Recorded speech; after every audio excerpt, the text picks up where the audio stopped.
Assalamualaikum warahmatullahi wabarakatuh.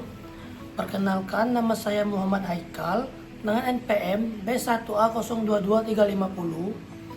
Pada kesempatan kali ini saya akan membuat suatu tugas video mata kuliah Hukum Pidana Internasional dengan dosen pengampu Bapak Asep Suherman SHMH. Pada kesempatan kali ini saya menggunakan buku Hukum Pidana Internasional karya Dr. Diajeng Wulan Kristianti SH LLM, dan pada kesempatan kali ini saya akan menjelaskan bab 2, yaitu tentang konsep kejahatan internasional inti. Mungkin sekian perkenalan dari saya, yuk simak langsung ke dalam videonya. Baik, pada kesempatan kali ini saya akan menjelaskan tentang konsep kejahatan internasional inti. Kriminalitas diartikan sebagai suatu proses yang memperlihatkan perilaku yang semula tidak dianggap sebagai peristiwa pidana, tapi kemudian digolongkan sebagai tindak pidana yang biasanya disahkan dalam suatu undang-undang. Alasan atau syarat suatu tindakan dikriminalisasi bukan sekedar karena tindakan tersebut dilarang dalam hukum nasional suatu negara, namun tindakan tersebut harus bisa diancam dengan sanksi pidana bagi pelakunya. Inilah yang menjadi alasan mengapa pada tingkat internasional pengkriminalisasian tindakan yang dilakukan oleh individu baru mulai berkembang pada era 90-an.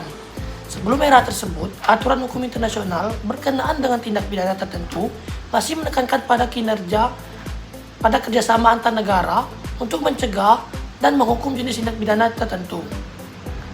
Masuk ke poin yang pertama, yaitu A. Definisi dan batasan kejahatan internasional inti. Pada awal abad ke-20, masyarakat internasional mulai mengakui bahwa terdapat jenis-jenis tindak pidana tertentu yang hanya bisa dicegah melalui kerjasama internasional antar kedua belah pihak negara, sehingga pengaturannya dituangkan dalam perjanjian multilateral. Kejahatan tersebut bisa dilakukan oleh sekelompok orang hingga organ negara yang mencakup kejahatan pemalsuan. Salah satu contohnya itu mata uang, hingga perbudakan, bahkan genosida. Misalnya Konvensi menentang perbudakan tahun 1962, Konvensi penangkapan pemalsuan mata uang tahun 1999, dan Konvensi menentang genosida tahun 1948. Konvensi Jenewa tentang perlindungan tentara pada konflik bersenjata di darat, laut, dan perlindungan penduduk sipil tahun 1949. Ada pula Konvensi menentang penyiksaan atau CAT tahun 1984, Konvensi larangan perdagangan narkotika tahun 1988, serta Konvensi Penjahatan Transnasional yang Terorganisir tahun 2000. Kejahatan-kejahatan tersebut diistilahkan sebagai Treaty-Based Crimes, yaitu perjanjian internasional yang mengkriminalisasi kejahatan tertentu, mewajibkan negara pihak untuk pertama, membuat peraturan perundang-undangan dan mengkriminalisir tindakan tersebut, dan yang kedua, untuk mencari, menghukum atau ekstradisi pelaku. Dengan demikian, para hukum internasional terkait dengan kejahatan-kejahatan tersebut dapat sebagai alat untuk mengkoordinasikan pelaksanaan jurisdiksi pidana dari negara-negara dan mendorong kerjasama antar negara. Selanjutnya, mekanisme yang menggantungkan sepenuhnya pada kerjasama antar negara tersebut kemudian dikenal dengan mekanisme tradisional. Latar belakang lahirnya mekanisme tradisional ini dikarenakan terdapat kejahatan yang melanggar hukum suatu negara yang bersifat privat namun berdimensi internasional, di mana negara-negara memiliki keinginan yang sama untuk membasmi atau ikut serta untuk membasmi kejahatan ini dengan bantuan kerjasama negara yang lain, dengan maksud untuk mempermudah atau memperlakukan kerjasama antar dua pihak negara. Mekanisme ini dinilai tidak berhasil dan tidak berjalan sesuai dengan yang diharapkan ketika dihadapkan pada jenis kejahatan berdimensi internasional tertentu, di mana negara kerap kali enggan untuk menegakkan hukum nasionalnya. Hal ini dikarenakan jenis kejahatan tersebut biasanya berkaitan dengan state criminality, di mana pelaku kejahatan tersebut kerap kali melibatkan organ negara langsung atau tidak langsung. Kejahatan yang melibatkan negara atau state criminality kerap memiliki alasan untuk menghindari dari kewajiban negara untuk menuntut pelaku, larangan melakukan intervensi terhadap urusan dalam negeri dan negara lain.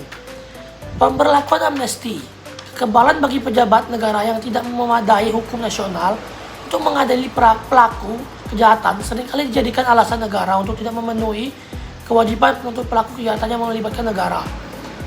Akibatnya, kejahatan luar biasa tersebut dibiarkan tidak terhukum dan menciptakan iklim impunitas yang mendorong masyarakat internasional untuk membuat sebuah pengadilan pidana internasional agar dapat langsung mengadili pelaku kejahatan tersebut. Hal inilah yang menjadi alasan lahirnya pengadilan-pengadilan pidana internasional sebagai yang telah diuraikan dalam bab sebelumnya, Mahkamah Negara, Mahkamah Nuremberg hingga ICC, dengan dimaknai sebagai wujud respon masyarakat internasional atas terjadinya kejahatan-kejahatan internasional yang luar biasa yang melibatkan negara dan keinginan untuk menghapuskan impunitas tersebut. Hal ini dapat dilihat dari jenis kejahatan yang menjadi yurisdiksi pengadilan tersebut yang kurang lebih sama, yakni kejahatan perang, kejahatan terhadap kemanusiaan, genosida, dan kejahatan agresi atau peperangan. Meskipun itu telah digunakan berbeda-beda, namun banyak sekali menimbulkan kejahatan kemanusiaan yang berlebihan atau sangat besar akibatnya. Kemudian Mahkamah Nuremberg dan Tokyo menggunakan istilah Major War Criminals, sementara ICTY dan ICTR menggunakan istilah Serious Violation, dan ICC menggunakan istilah The Most Serious Crime. Hingga saat ini, Statuta Roma sebagai dasar pendiri dan atas ICC tersebut masih merupakan satu-satunya perjanjian multilateral yang paling komprehensif mengatur jenis-jenis kejahatan yang dikategorikan sebagai kejahatan internasional. Meskipun hal ini tidak serta-merta mengartikan bahwa kejahatan internasional hanya terbatas pada apa yang diatur dalam pasal 5 Statuta Roma, definisi tersebut seringkali berbatasan pada kejahatan tersebut pada akhirnya turut mengalami perkembangan berdasarkan pengadilan pidana internasional. Selanjutnya, kejahatan-kejahatan tersebut juga dikenal dengan istilah tribunal crimes karena merupakan yurisdiksi dari pengadilan pidana internasional. Beberapa sarjana bahkan menyebutkan dengan istilah pure international crime atau kejahatan internasional yang murni, atau core international crime atau kejahatan internasional inti. Alasannya, istilah pure mencerminkan karakter dan unsur-unsur dari kejahatan tersebut yang murni lahir dan dari hukum internasional, termasuk institusi penegakannya yang lebih condong pada mekanisme internasional. Dengan kata lain, keseluruhan pengadilan pidana internasional tersebut, termasuk pengadilan campuran, mengkhususkan pelaksanaan yurisdiksi hanya kepada individu yang melakukan tindak pidana yang sifatnya murni internasional. Istilah kejahatan internasional yang murni atau kejahatan internasional inti di atas memperlihatkan adanya tingkatan subkelas dalam kejahatan internasional. Meskipun hal ini tidak serta-merta mengartikan bahwa kejahatan internasional lain bukan merupakan kejahatan internasional, dibandingkan dengan kejahatan internasional fundamental dianggap paling memenuhi karakter internasional dalam arti yang sesungguhnya, sehingga layak diskriminalisasi secara internasional atau international crime proper. Namun sayangnya, hingga saat ini tidak ada satu perjanjian internasional pun yang mampu memberikan definisi dan batasan kejahatan internasional yang komprehensif dan diterima secara universal. Instrumen API yang saat ini ada hanya mampu memberikan definisi dan unsur-unsur dari setiap kejahatan tanpa berhasil membuat definisi dan batasan dari kejahatan internasional itu sendiri. Upaya untuk membuat definisi yang komprehensif selalu menemukan kendala khusus berkenaan dengan penentuan batasan suatu kejahatan dikategorikan sebagai suatu kejahatan internasional. Permasalahan ini menentukan batasan kejahatan internasional melahirkan dua pendekatan, baik hukum maupun filsafat. Pendekatan hukum mendasarkan pada praktik pengadilan pidana internasional dalam menentukan batasan kejahatan yang dikenal dengan pendekatan deskriptif. Sementara pendekatan filosofis lebih menekankan pada unsur kelayakan atau proper dan keharusan secara moral suatu kejahatan untuk dikriminalisasi secara internasional yang kemudian dikenal dengan pendekatan normatif. Selanjutnya, Kenyataan antara kedua pendekatan tersebut sulit dipisahkan karena API pada akhirnya menginterpretasi batasan dari kejahatan internasional tersebut. Berdasarkan praktik pengadilan pidana internasional, disertai dengan justifikasi bahwa kejahatan tersebut layak menjadi objek dari hukum pidana internasional. Ada beberapa syarat. Yang pertama ada syarat keterlibatan negara. Cases dalam bukunya International Criminal Law menyatakan bahwa kejahatan internasional lahir dari terpenuhinya empat unsur yang kumulatif, yakni sebagai berikut. Unsur pertama yaitu adanya pelanggaran terhadap aturan dari hukum kebiasaan internasional yang lahir dari atau diakui oleh perjanjian internasional tersebut. Unsur yang kedua, adanya aturan tersebut bertujuan untuk melindungi nilai yang penting bagi masyarakat internasional secara keseluruhan hingga berakibat mengikat semua negara termasuk individu di dalamnya. Unsur yang ketiga, adanya kepentingan universal dalam upaya pemberantasan kejahatan tersebut. Dasar terjadinya kejahatan tersebut cukup menjadi dasar semua negara untuk menuntut dan mengadili pelaku kejahatan tersebut. Dan unsur yang keempat, yaitu tidak adanya imunitas fungsional yang dinikmati pelaku yang merupakan agen negara baik de jure maupun de facto dari yurisdiksi pidana negara asing. Batasan case di atas memperlihatkan bahwa definisi kejahatan internasional dapat dilihat dari tujuan pengkriminalisasiannya, sehingga membedakan dengan kejahatan yang hanya berdimensi transnasional. Kejahatan internasional ditujukan untuk melindungi nilai-nilai universal semua negara, sementara kejahatan yang berdimensi transnasional hanya untuk melindungi atau mendorong kerjasama negara untuk mengukur tindakan tersebut. Dengan demikian, kejahatan internasional yang murni dapat dimaknai sebagai kejahatan masyarakat internasional yang keseluruhannya atau crime against international community as a whole, sementara kejahatan transnasional dapat dimaknai sebagai kejahatan terhadap mekanisme penegakan API secara tradisional, yakni yang hanya bersandarkan sepenuhnya pada kerjasama yang antar negara seringkali tidak berhasil. Lebih lanjut, pembedaan kedua jenis kejahatan internasional di atas ternyata tidak semata-mata didasarkan pada pelanggaran nilai yang universal saja, namun hal ini dikarenakan kejahatan yang tidak berdimensi internasional pun, misalnya pembunuhan, dapat dikategorikan sebagai tindakan yang menyentuh hati nurani manusia secara universal. Dengan kata lain, hal utama yang menjadi pembeda antara kejahatan internasional murni dengan kejahatan yang berdimensi transnasional adalah apakah nilai tersebut dilanggar oleh individu kepada individu atau negara, langsung maupun tidak langsung kepada individu khususnya warga negaranya. Oleh karena itu, cases menyatakan ada dua unsur yang menjadi kejahatan internasional. Yang pertama yaitu proper layak, yakni adanya tindakan yang dilakukan oleh organ negara atau individu perseorangan, baik yang berhubungan dengan sengketa bersenjata atau internasional maupun non-nasional, atau ketika tidak adanya sengketa bersenjata. Dan yang kedua ada memiliki dimensi politik atau ideologi, atau setidaknya berhubungan langsung atau tidak langsung dengan perilaku pemegang kekuasaan, baik negara ataupun kelompok non-negara yang terorganisir. Dengan demikian, sekalipun kejahatan dilakukan oleh individu perorangan, namun kejahatan tersebut harus terkait dengan kebijakan negara ataupun menjadi bagian dari state criminality.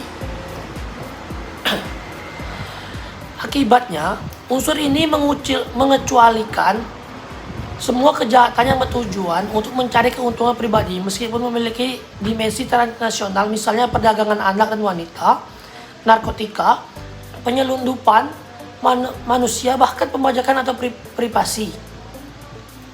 Selain dianggap sebagai kejahatan untuk mendapatkan keuntungan pribadi, privasi juga dianggap tidak memenuhi unsur pelanggaran nilai universal, sekalipun privasi telah dianggap sebagai salah satu kejahatan internasional yang paling tua.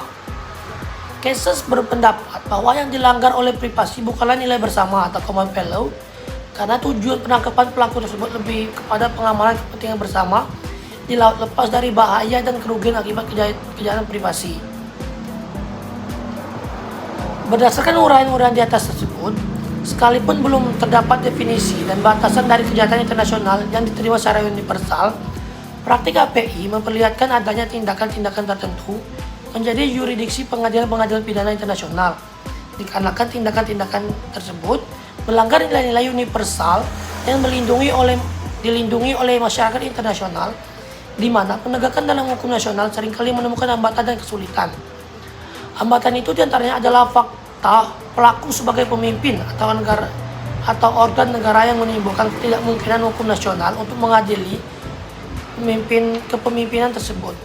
Akibatnya, unsur keterlibatan negara bisa dianggap sebagai salah satu batasan suatu tindakan dapat dikategorikan sebagai kejahatan internasional dan menjustifikasi penerapan HPI lebih lanjut untuk menghindari pemahaman yang salah antar kejahatan internasional dan kejahatan yang harus berdimensi transnasional yang sebagaimana penulis selanjutnya dapat menggunakan istilah kejahatan internasional inti. Baik, selanjutnya kita masuk ke dalam bahasa pokok yang kedua, yaitu tindak pidana dalam hukum nasional dan hukum internasional. Salah satu yang menjadi pertanyaan berkaitan dengan batasan kejahatan internasional inti adalah mengenai keharusan bahwa tindakan tersebut merupakan tindak pidana yang dikriminalisir dalam hukum nasional dan hukum internasional double layered.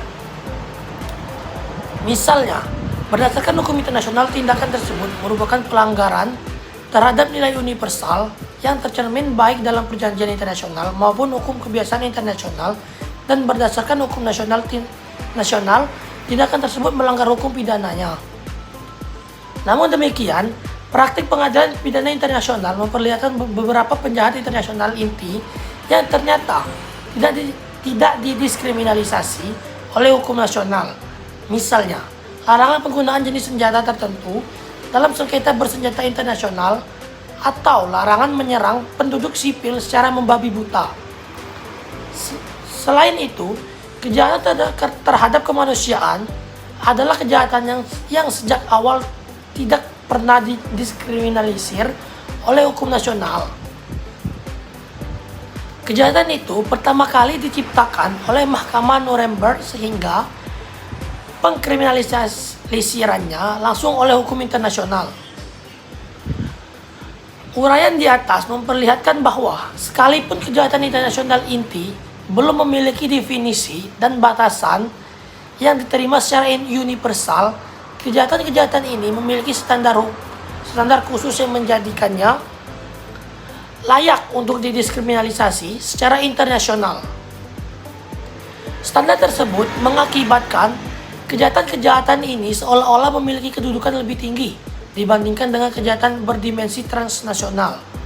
Biasanya, karena pelaku dapat secara langsung diadili di muka pengadilan pidana internasional, hal inilah yang menjadikan HPI sekaligus menjadi alasan lahirnya HPI sebagai cabang dari hukum internasional.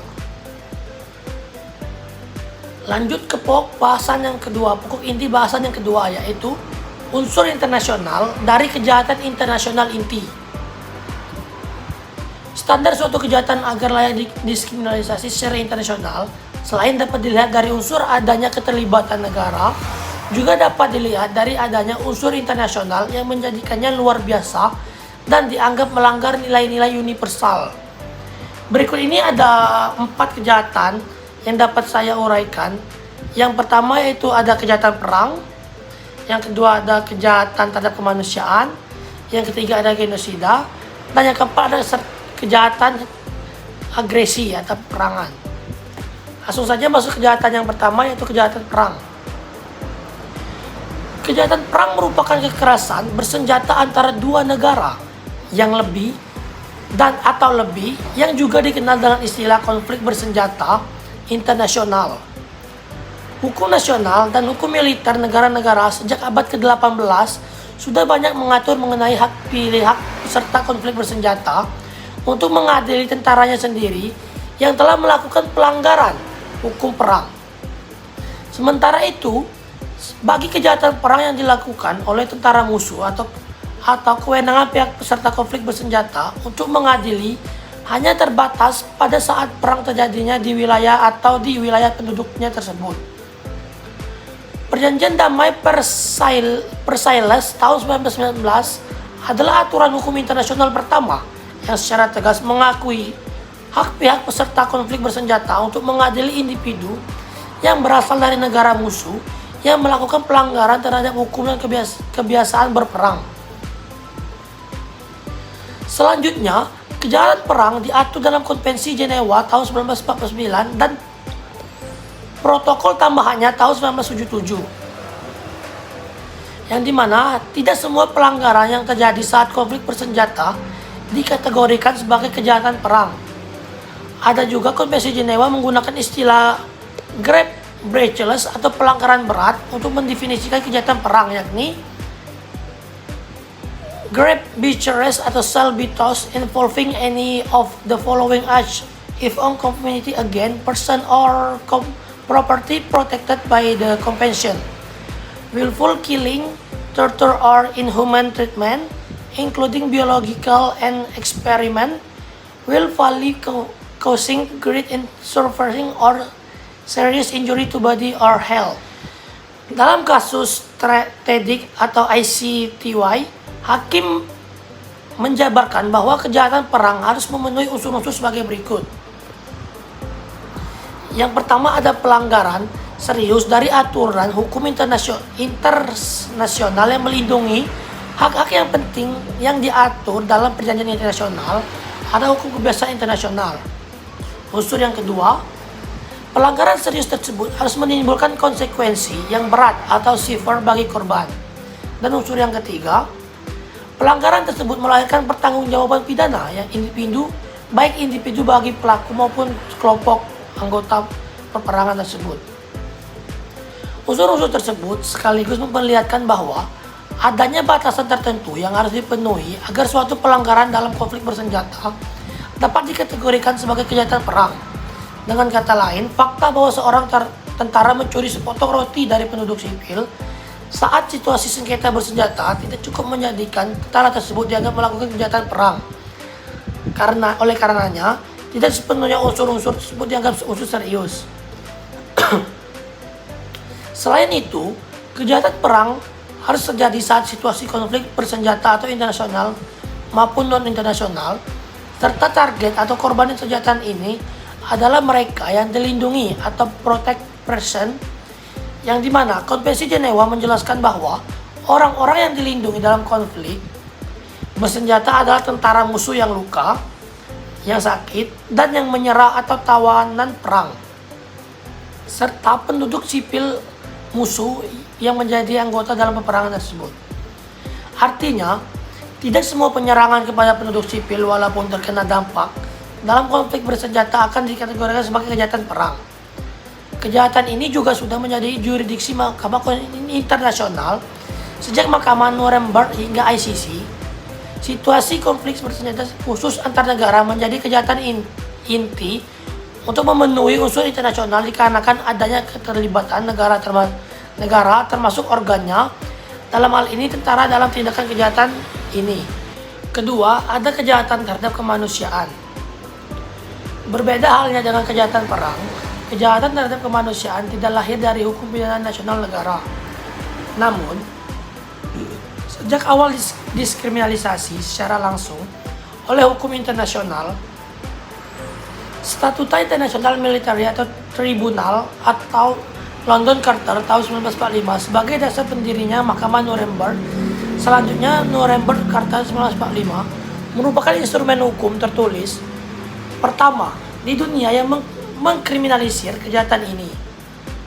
Namun, jika menitik jauh ke belakang, sejarah memperlihatkan bahwa istilah kejahatan terhadap kemanusiaan sudah lahir sejak deklarasi bersama antara pemerintah Prancis, Inggris, dan Rusia pada tanggal 28 Mei tahun 1915 yang mengutuk pembunuhan massal oleh orang-orang Turki keturunan Armenia di Turki.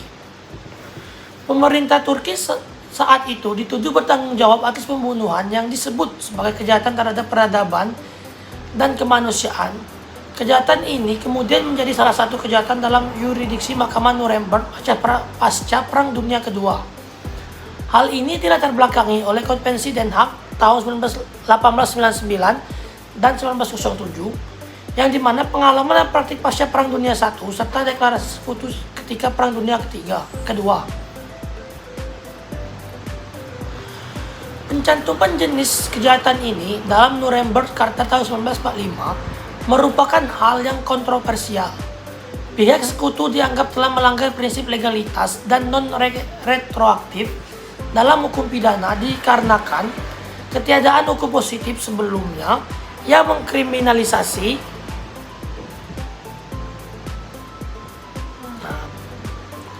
pencantuman jenis kejahatan ini dalam Nuremberg Charta tahun 1945 merupakan hal yang kontroversial. Pihak sekutu dianggap telah melanggar prinsip legalitas dan non-retroaktif dalam hukum pidana dikarenakan ketiadaan hukum positif sebelumnya yang mengkriminalisasi kejahatan ini berbeda halnya dengan kejahatan perang yang telah diatur dalam Konvensi Jenewa sejak lama. Sebagai jalan tengahnya, perumusan definisi kejahatan terhadap kemanusiaan dalam Nuremberg tahun 1945 akhirnya dikatakan dengan situasi konflik bersenjata antara negara yang telah jatuh dalam Konvensi Jenewa dan hukum kebiasaan berperang sehingga dianggap tidak melanggar prinsip legalitas. Selanjutnya, definisi kejahatan terhadap kemanusiaan berdasarkan pasal 6C Nuremberg Charter. Definisi ini berkembang seiring lahirnya pengadilan pidana internasional, baik adanya HOC maupun permanen setelah Mahkamah Nuremberg. Namun, berbeda halnya dengan kejahatan perang, tidak ada satu perjanjian internasional yang secara khusus mengatur kejahatan terhadap kemanusiaan. Hal ini tidak mengartikan bahwa kejahatan terhadap kemanusiaan tidak dapat dikategorikan sebagai kejahatan internasional. Kriminalisasi kejahatan ini berkembang dalam praktik hukum pidana internasional pasca Mahkamah Nuremberg dan memperlihatkan bahwa hal ini tidak mengartikan bahwa kejahatan terhadap kemanusiaan tidak dapat dikategorikan sebagai kejahatan internasional.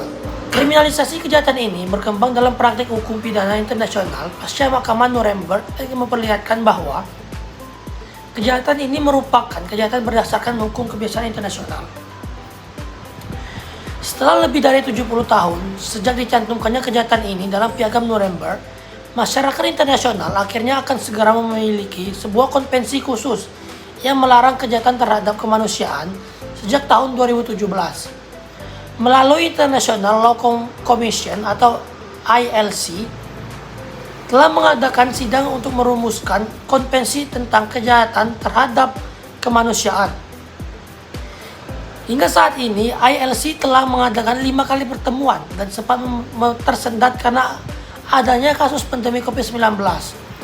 Pertemuan yang ke-6 rencananya akan diadakan pada tahun 2021 dan akan menjelaskan tentang definisi dari kejahatan terhadap kemanusiaan itu sendiri, di mana tidak ada dengan definisi yang ada dalam statuta Mahkamah Pidana Internasional sebelumnya, termasuk statuta Roma, sehingga ILC dianggap mengkodifikasi praktik dari HPI.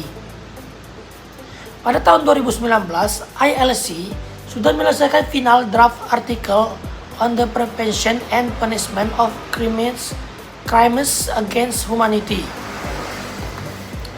Perbedaan utama ini dari kejahatan perang adalah target atau korbannya, yang dimana kejahatan perang sepertinya yang dijelaskan pada paragraf sebelumnya mensyaratkan korbannya adalah musuh, baik penduduk sipil maupun orang-orang yang tidak lagi aktif dalam pertempuran. Hal ini menjadikan korbannya harus berbeda kebangsaan dengan pelaku. Sementara itu, kejahatan terhadap kemanusiaan mensyaratkan korbannya adalah penduduk sipil tanpa memperdulikan kewarganegaraannya serta apakah mereka dianggap musuh atau bukan. Definisi kejahatan terhadap kemanusiaan ini sekaligus memperlihatkan bahwa alasan kejahatan ini lahir adalah untuk menutupi adanya lasunai dari definisi kejahatan perang. Definisi kejahatan terhadap kemanusiaan ini sekaligus memperlihatkan bahwa alasan kejahatan ini lahir adalah untuk menutupi adanya lakunai dari definisi kejahatan perang. Sehingga tidak semua kejahatan yang perang itu terlibat dalam kejahatan yang lebih lanjut pada saat itu. Perlakuan negara terhadap warga negaranya adalah urusan dalam negara tersebut.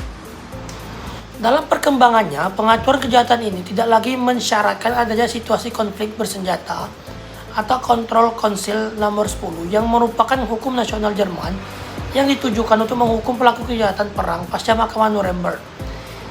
Tidak lagi mencantumkan syarat situasi konflik bersenjata sebagai unsur kejahatan terhadap kemanusiaan. Selain ILC, berhasil merumuskan Nuremberg Principle diadopsi oleh resolusi Majelis Umum tanggal 29 November 1947 sebagai warisan dari Nuremberg Charter. Baik, masuk ke kejahatan yang ketiga, yaitu genosida. Larangan genosida pertama kali diatur secara khusus dalam Konvensi Genosida 1948 pada pasal 1 dari Konvensi tentang pencegahan dan penghukuman kejahatan genosida tersebut.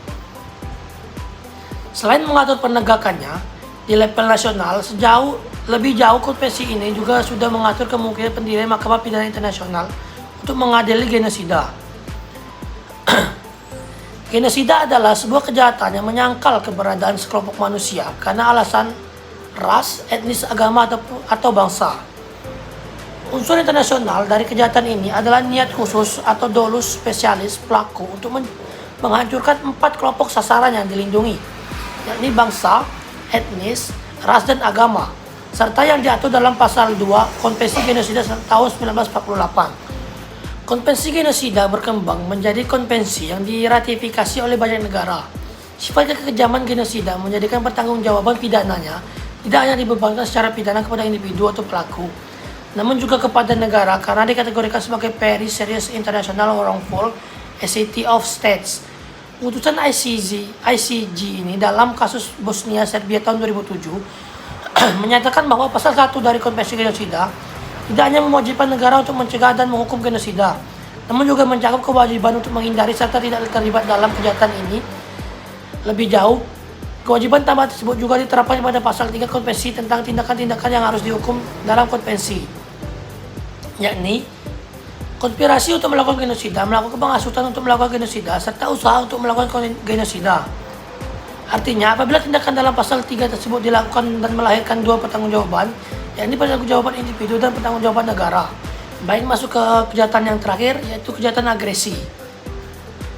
Kejahatan agresi pertama kali diskriminalisasi sebagai kejahatan internasional yang dilakukan oleh individu dalam Nuremberg Charter tahun 1945 pada pasal 6A Nuremberg Charter.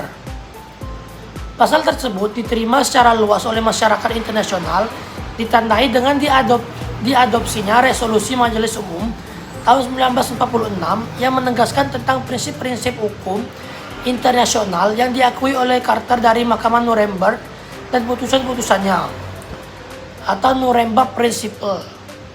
Namun, hingga saat itu sebelum adanya yang mampu mendefinisikan tindakan agresi tersebut, sampai Majelis Umum PBB berhasil mengadopsi resolusi nomor 3314 tanggal 14 Desember 1974 tentang definisi agresi yang berbunyi, "Aggression is the use of armed force by a state against the sovereignty, territorial integrity or political independence of another state, or in any other manner inconsistent with the Charter of the United States Nation, as set out in this definition." Resolusi ini menyatakan bahwa Dewan Keamanan atau DKPBB berhasil menentukan apakah tindakan lain di luar definisi tersebut dapat dikategorikan sebagai agresi. Selain itu, resolusi ini juga dapat tidak memberikan kejelasan bahwa agresi bisa melahirkan pertanggungjawaban negara dan individu. Karena pasal 5 ayat 2 resolusi ini hanya menyatakan bahwa war of aggression is a crime against international peace. Aggression is give rise to international responsible, di mana sejak tahun 1947 tidak ada penuntutan atas kejahatan agresi di pengadilan internasional, sekalipun dalam beberapa kasus penunjukan negara tersebut telah melakukan pelanggaran pasal 2 ayat 4 Piagam PBB tahun nomor 153 yang juga dituangkan dalam resolusi DKPBB. Sekalipun kejahatan ini menjadi jurisdiksi ICC, negara-negara perumusan Statuta Roma hingga tahun 1998 telah tetap tidak mampu untuk mencapai kesepakatan mengenai definisi agresi tersebut. Penyebab utamanya adalah kewenangan DK dalam bab 7 Piagam PBB untuk menetapkan bahwa suatu peristiwa merupakan ancaman atau pelanggaran terhadap perdamaian atau agresi belum memenuhi syarat untuk memenuhi status pelanggaran atau kejahatan internasional tersebut. Mungkin cukup sekian video penjelasan bab 2 yang dapat saya sampaikan. Apabila banyak kekurangan atau salah kata, saya mohon maaf. Dan saya ucapkan terima kasih kepada Bapak Asep Herman SHMA selaku dosen pengampu dalam mata kuliah Hukum Pidana Internasional telah memberikan tugas tersebut. Dan kepada teman-teman sekalian mohon bantuannya untuk like, share, dan subscribe atas video saya tersebut. Demikian, wassalamualaikum warahmatullahi wabarakatuh.